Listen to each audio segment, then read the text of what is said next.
Bonjour à tous et bienvenue pour cette troisième partie du chapitre sur les fonctions de référence. Alors après avoir parlé des fonctions affines et de la fonction carré, on va passer à la fonction inverse, la troisième fonction de référence.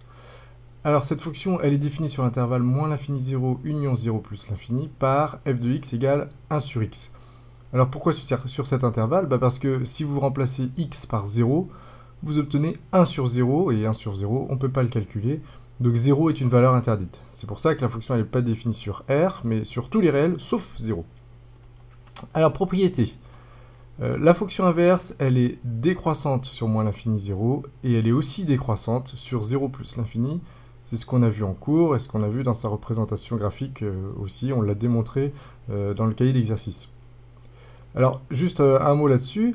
Elle est décroissante sur moins l'infini 0, et elle est décroissante sur 0 plus l'infini.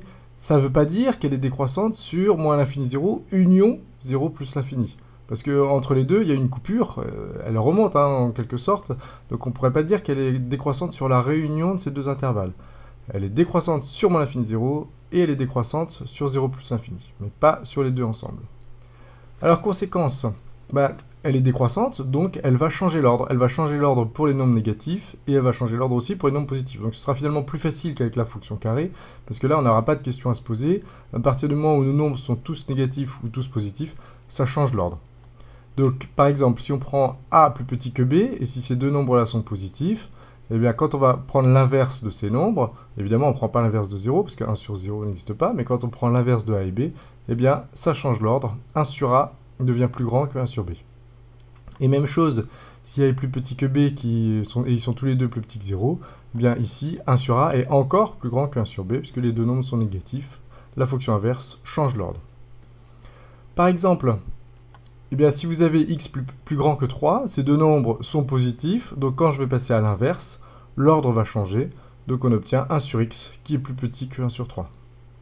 Autre exemple, si moins 2 est plus grand que y, ça veut dire, ça sous-entend que y est négatif aussi, tous les nombres sont négatifs, à ce moment-là, on change l'ordre aussi, moins 0,5, c'est-à-dire, en fait, moins 0,5 c'est 1 sur moins 2, moins 0,5 est plus petit que 1 sur y.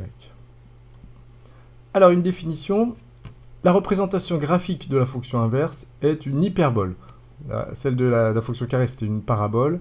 Ici, c'est une hyperbole. Alors, on a déjà vu son tracé, mais je voudrais qu'on le revoie, que vous ayez un beau tracé dans le cahier de cours. Donc on place des images successives. Par exemple, l'image de 1, c'est 1, parce que 1 sur 1, ça fait 1. L'image de 2, c'est 0,5, puisque 1 sur 2, ça fait 0,5. L'image de 3, ça fait 0,333. Vous pouvez le placer si vous voulez à peu près. Là, je suis passé directement à 4. L'image de 4, c'est 1 sur 4, donc 0,25. Etc., etc. On n'oublie pas de placer des nombres entre 0 et 1. L'image de 0,5, 1 sur 0,5, ça fait 2. L'image de 0,25, 1 sur 0,25, ça fait 4. Voilà. Et on obtient la même chose pour les nombres négatifs. Cette fois-ci, les images vont aussi être négatives. Voilà tous les points qu'on place, c'est-à-dire l'image de moins 1, c'est moins 1.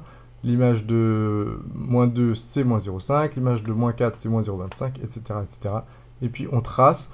Comme pour la fonction carré, vous n'arrêtez pas le tracé à un des points. Il faut bien montrer que la fonction se continue, la courbe se continue, donc on prolonge dans tous les sens.